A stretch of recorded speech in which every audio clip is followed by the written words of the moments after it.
Oh, what's going on, everybody? It's Release Favorite Duels here.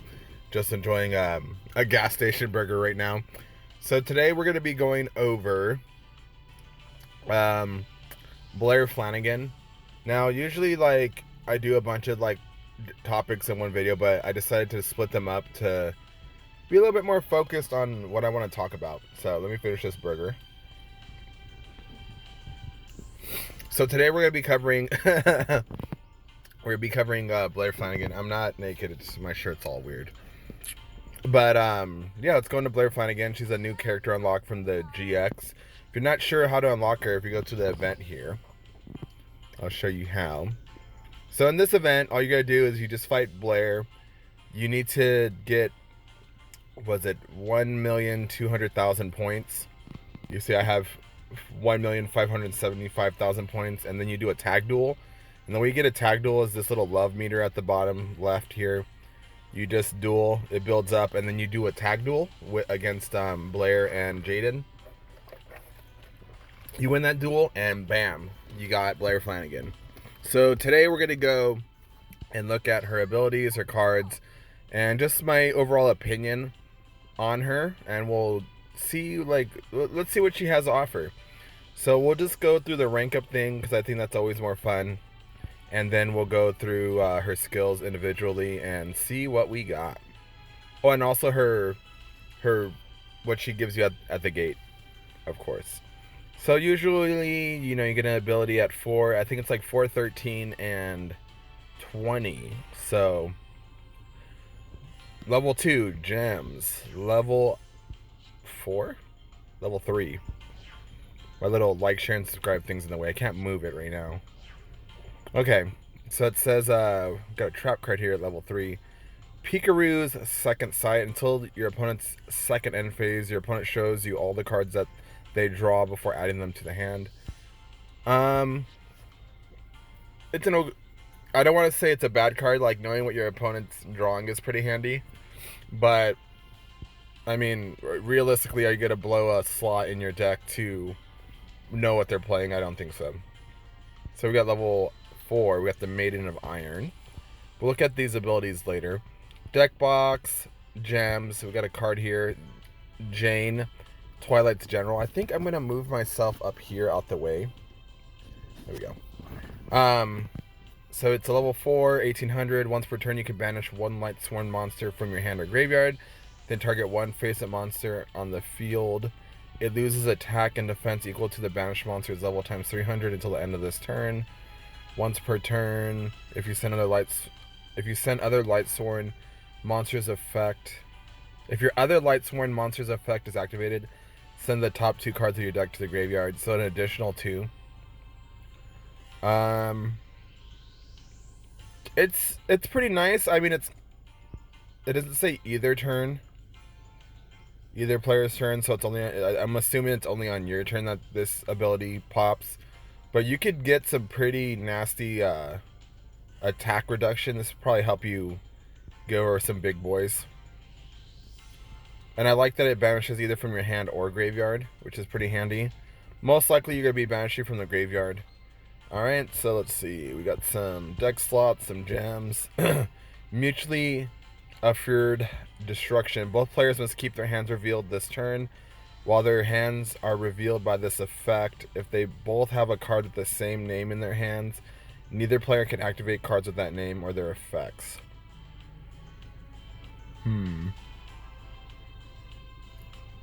I think this card is actually super powerful, and here's why.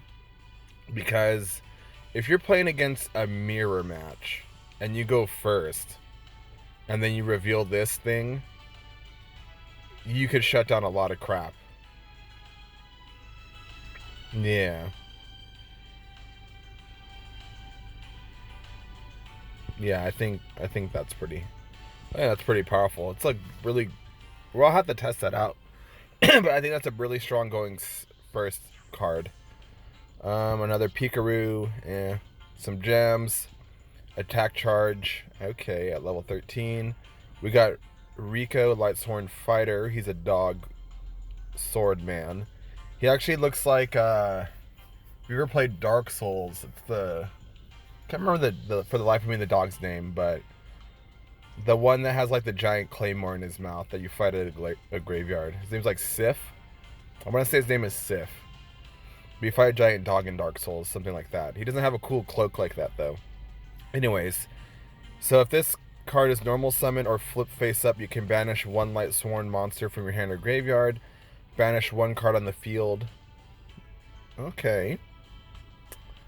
Once per turn, if your other Light Sworn monster's effect is activated, send the top 3 cards of your deck to the graveyard. So I'm guessing these Twilight Sworn characters, they obviously go hand in hand with Light Sworn. And what you're looking at is like with these is they kind of help you get like the ball moving a little bit more. So right with your other Light Sworn monsters when you're sending stuff to a graveyard, because they help you send an additional couple of cards. I think this card's pretty good too, because this one there's like a Light Sworn version of this one where I know if you flip it you destroy a card and then you send like cards from your deck to the graveyard. But this one is normal or flip face up, which is pretty gnarly. It's a okay card. So we got more gems. We got Punishment Dragon. He's a level 8, 3000 attacker, 2600 booty. Cannot be normal summon or set. Must be special summoned from your hand by possessing 4 or more banished Light Sworn monsters with different names. Once per turn, as a quick effect, you can pay 1000 life, shuffle into the decks all cards in the graveyards and all face-up banished cards except Light Sworn monsters. Once per turn, if your Light Sworn monster's effect is activated, send the top 4 cards of your deck to the graveyard. How do I feel about this one?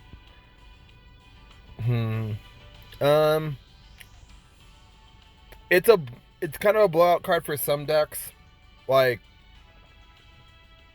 when we get into reviews, like I was gonna say, like Dark Lords kind of gets blown out by this, and Shiranui and Metaphys. Those are like the top couple decks I can think of that would really like get smashed by this card, because you're shuffling like the Metaphys back in the deck. They don't want that. Like, they want to be playing on your turn and their turn with Metaphys, so it hurts that deck. Paying 1000 is actually kind of relevant in Duel Links because you only have 4000, so that's quite a bit of life to pull off this effect. But what's nice is a quick effect though, so I think that's pretty strong. Shuffling cards into the... Oh, you know what too?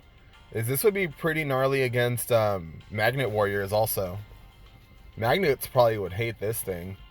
They're trying to set up and then they're Berserkion or something, and then you just shuffle everything away so they can't destroy anything. That's pretty cool. The other one I was thinking of too is Trimids, because sometimes they need when they're playing like Trimid Pulse, they need stuff in the graveyard. It might not be too good against Trimids. I'm just like thinking off the top of the head. But maybe like also, what else wants to be in the graveyard? Like the Dark Magician, like Navigation wants to be in the graveyard also. I mean, obviously you're shuffling it back in the deck, giving them another opportunity to use it, but disrupting stuff like Navigation seems pretty good to me. Okay, more gems. Another one of those Twilight guys. Gems. Maiden in action. Another one of those like weird going first cards. Dogman, Sif. Another Punishment Dragon. Some gems. What is this one? Another one of those garbage cards. Same thing. It looks like nothing crazy. Maybe something, the final one. Okay, so the final level up ability here is Twilight Eraser. If you control 2 or more Light Sworn monsters with the same type but different names, banish 2 Light Sworn monsters from your graveyard. Then target 2 cards on the field, banish them.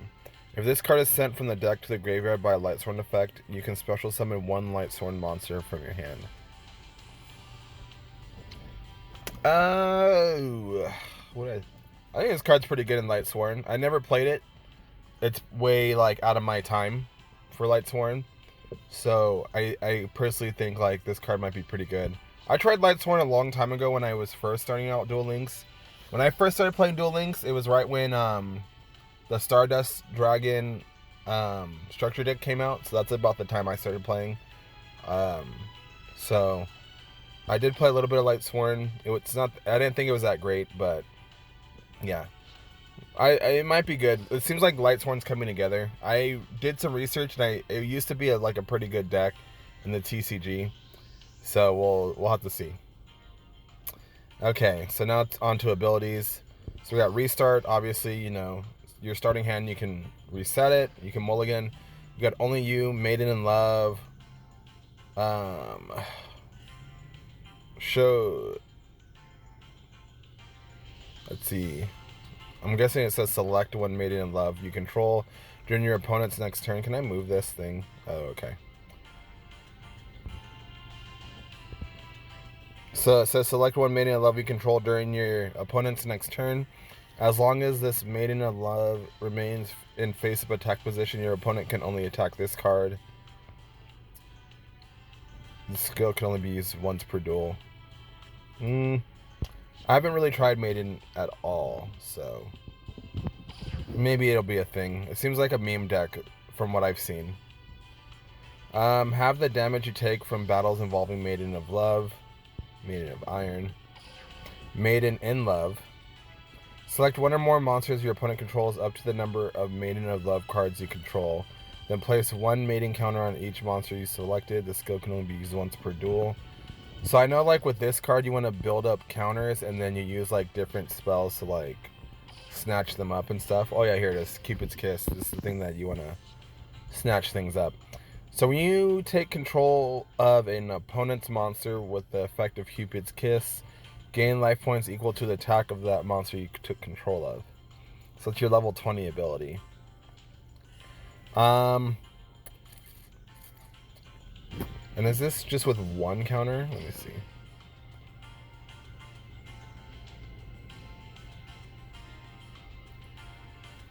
And you took battle damage. Thing is, you have to take battle damage, though. Because, like, I kind of wish, like, so far, I wish, like, this ability was kind of, like, tied in with this one here, Maiden of Iron. So you would take half damage and be snatched up monsters, but that would probably make it just, like, super overpowered.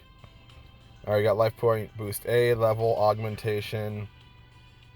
Not bad. That's a pretty good. I think level aug is pretty cool. And I like the fact that, like, this character here has level aug because you kind of don't know what you're going to be going against with that. So let's see, you got Holy Guard. You take no damage, battle damage during your turn. Got some draw sense stuff. When you lose 1,000 life, draw a spell and trap card. You lose 1,000 life, draw a low level monster. Draw sense life, you lose 1,500, draw a light monster. And attack charge. One face-up monster you control gains the current turn count times 100 attack till the end of the turn. Can only be used once per duel. So overall, let's think. Oh, we also got to go to the gate. So overall, I think she's like she's way better than Joey. That's for sure. Like, Joey was like abysmal. Now, is she available? Let's see here. Is she available just like at the regular gate now?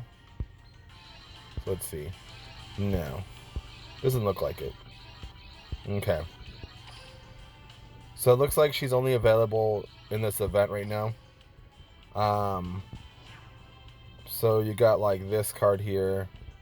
And then I think with this one, this card here is going to be pretty gnarly. I think you're going to have to get 3 of these plus Punishment Dragon. Because this one will banish your Lightsworn monsters, and then you can bring out Punishment Dragon pretty easy. Yeah, I'm thinking Lightsworn might be a thing. Because this one here,